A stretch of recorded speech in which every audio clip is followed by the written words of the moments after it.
প্রিয় ছাত্রছাত্রীরা, সোমনাথদার কোচিং সেন্টারে তোমাদের সবাইকে স্বাগত। আজকের ভিডিওতে থাকছে, দেখো, শস্যনা হাই স্কুল, এটা first summative evaluation 2025, class 5, subject EVS, full marks 20 এবং টাইম হচ্ছে 1 ঘন্টা। অর্থাৎ তোমরা যারা 2026 সালে ফার্স্ট ইউনিটের পরীক্ষা দিতে চলেছ ক্লাস 5-এ, এই ভিডিওটা তোমাদের জন্য। কারণ তোমাদের 2025 সাল থেকে কিন্তু 20-তে পরীক্ষা শুরু হয়েছে, আগে কিন্তু 10-এ হতো।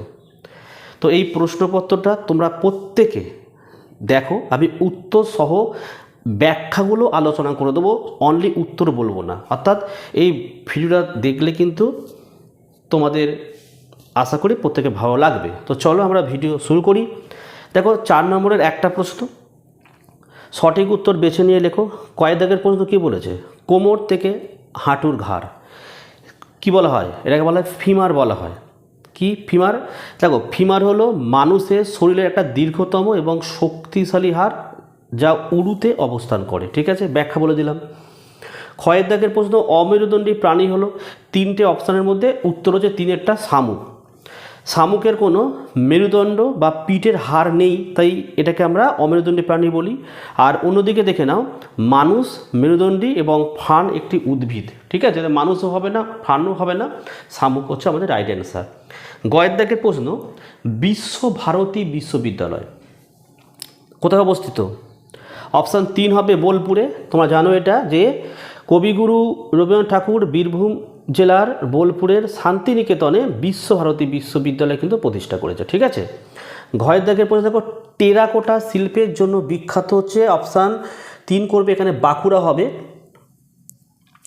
আর মাথায় রাখবে এটা, যে বাঁকুড়া জেলার বিষ্ণুপুর, তার সূক্ষ্ম টেরাকোটা মানে হচ্ছে পোড়া মাটির কাজের মন্দিরের জন্য বিশ্বজুড়ে পরিচিত রয়েছে। দেখো, এইভাবে যদি তোমরা উত্তরগুলো সলিউশন বুঝে নাও না, তাহলে উত্তরগুলো তোমরা ভুলবে না। ঠিক আছে।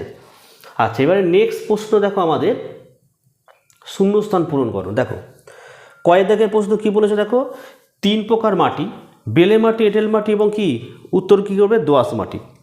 আচ্ছা, ক্ষয়ের দাগের প্রশ্ন, দুধে লেবুর রস দিলে ছানা হয়ে যায়, এটি একটা কি রাসায়নিক বিক্রিয়া কিন্তু।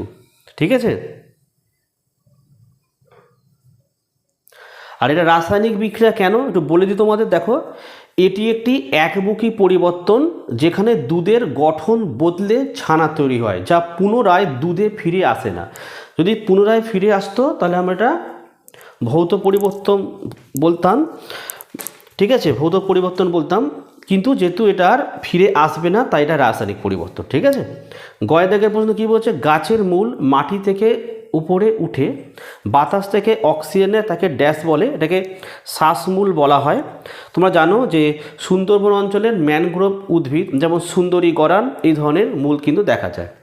আচ্ছা, ঘয়ের দাগের উত্তর কিন্তু আমি করিনি। পশ্চিমবঙ্গের সর্বোচ্চ পর্বতশৃঙ্গ, তোমরা কমেন্ট করে আমাকে জানাও, আমি প্রত্যেকের কমেন্টের রিপ্লাই দেবো। ঠিক আছে। নেক্সট, 3 দাগে সত্য না মিথ্যা লেখো। গঙ্গা হলো নিত্যবহ নদী, এটা কিন্তু সত্য। দেখো, গঙ্গায় সারা বছর জল থাকে, কারণ এটি হিমালয়ের বরফ গলা জলে পুষ্ট, তাই এটাকে নিত্যবহ নদী বলা হয়। আচ্ছা, ক্ষয় দাগের প্রশ্ন, মুর্শিদাবাদ থেকে দক্ষিণের অংশটিকে বলে দক্ষিণবঙ্গ, এটা কিন্তু সত্য, তোমরা জানো প্রত্যেকেই। গয়ের দাগের, ত্বকে রোদ লাগলে ভিটামিন তৈরি হয়। আচ্ছা, এটাকে লেখা হয়নি, সত্য হবে এটা। কী তৈরি হয়? কোন ভিটামিন? ভিটামিন ডি তৈরি হয়। আচ্ছা, ঘয়ের দাগের প্রশ্নটা, কুমড়ো গাছে আকর্ষ দেখা যায়, এটাও সত্য। আচ্ছা, আকর্ষটা কী জিনিস এটা বলে দিই। কুমড়ো কি লতানো গাছ হওয়ায় এরা অবলম্বন বা আঁকড়ে ধরার জন্য এতে সুতোর মতো আকর্ষ থাকে। হয়ে গেল। আচ্ছা, নেক্সট চলে আসো আমাদের। দেখো, বাম স্তম্ভ ডান স্তম্ভ। দেখো, এখানে নদিয়া, উত্তর হচ্ছে 5-একটা হবে, এটা বেতুয়া ডহরি। এটা কেন হলো মাথায় রাখবে, যে নদিয়া জেলায় বেতুয়া ডহরি অভয়ারণ্য অবস্থিত, তাই উত্তরটি হলো। ঠিক আছে। আচ্ছা, দেখো, উত্তর 24 পরগনা, এটা উত্তর দেখো করেছি আমি 4-একটা। দেখো, পারমাদান, তাহলে এটা এই উত্তরটা কেন হলো? দেখো, উত্তর 24 পরগনার বনগাঁর কাছে পারমাদান অভয়ারণ্য অবস্থিত। ঠিক আছে, গয়ের দাগের প্রশ্ন কি আছে দেখো, বীরভূম। উত্তরটা কি করেছি, একদম এক একটা ময়ূরাক্ষী নদী, কারণ বীরভূম জেলার প্রধান নদী হলো ময়ূরাক্ষী। আর জলপাইগুড়ির উত্তরটা দেখো 2 করেছি তিস্তা নদী, কারণ উত্তরবঙ্গের জলপাইগুড়ি জেলার মধ্য দিয়ে প্রবাহিত প্রধান নদী তিস্তা। চলো, এই উত্তরগুলো তোমরা জানো, আমি মুখে মুখে বলে দেবো, যেহেতু বড় প্রশ্ন উত্তর তোমরা যাদের দরকার লিখে নেবে। দেখো, 2টি ম্যানগ্রোভ গাছের নাম লেখো। তোমরা জানো সুন্দরী আর গরান। ওকে, দেখো, নদী মাতৃক সভ্যতা কাকে বলে? তোমরা পাঠ্য বইতে উত্তরটি পেয়ে যাবে। তা আমি একবার বলে দিই উত্তরটি। প্রাচীনকালে জল ও খাদ্যের সহজলভ্যতা এবং যাতায়াতের সুবিধার জন্য নদীকে কেন্দ্র করে যে সভ্যতাগুলো গড়ে উঠেছিল তাদের নদীমাতৃক সভ্যতা বলে, যেমন উদাহরণ সিন্ধু সভ্যতা। আচ্ছা, নেক্সট দেখো, আমরা চুল নখের যত্ন নেব কিভাবে? পাঠ্য বইতে তোমাদের আছে, তাও একটু বলে রাখি। নিয়মিত স্নান করার সময় চুল পরিষ্কার রাখা, চুলে সাবান বা শ্যাম্পু ব্যবহার করা এবং নখ বরাবর নিয়মিত কেটে পরিষ্কার করার মাধ্যমে আমরা যত্ন নিতে পারি। নেক্সট দেখো, বাড়িতে ওআরএস কীভাবে তৈরি করবে? পাঠ্য বইতে আছে উত্তরটি, তা বলছি লিখে নেবে তোমরা। 1 গ্লাস ফুটিয়ে ঠান্ডা করা বিশুদ্ধ জলে 1 চামচ চিনি এবং 1 চিমটে নুন ভালোভাবে মিশিয়ে বাড়িতে ওআরএস তৈরি করা যায়। হয়েছে? এই ছিল ভিডিও।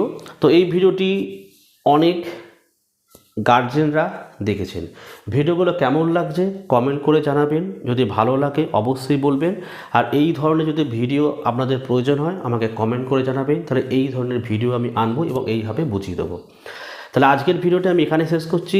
তোমরা প্রত্যেকে ভালো থেকো এবং সুস্থ থেকো, কিন্তু ভিডিওটা প্রত্যেকে লাইক করবে, শেয়ার করবে এবং কিন্তু ফলো করবে।